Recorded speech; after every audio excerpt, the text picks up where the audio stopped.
The Tamil people have a tremendous 3,000-4,000 year history.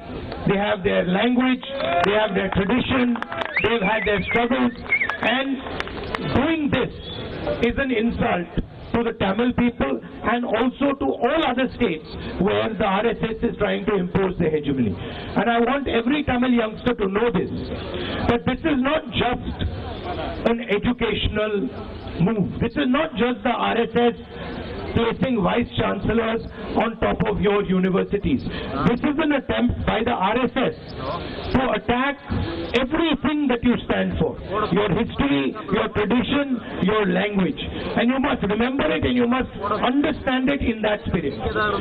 We in the Congress Party and in the India Alliance are very, very clear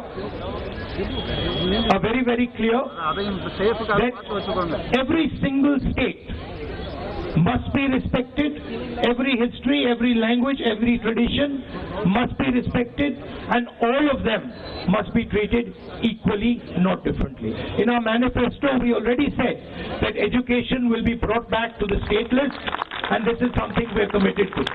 And I want to tell my friends on the stage that we are in full support of what you are saying. We do not accept the RSS's vision of this country. We do not accept the idea that one ideology, the RSS bankrupt ideology, should be imposed on this nation. And no matter how hard they try, no matter what fantasies they have, this nation is never ever going to accept the RSS ideology for itself.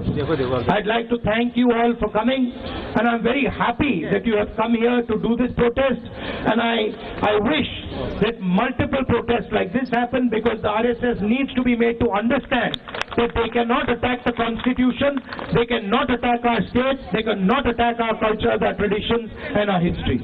Thank you. All the best.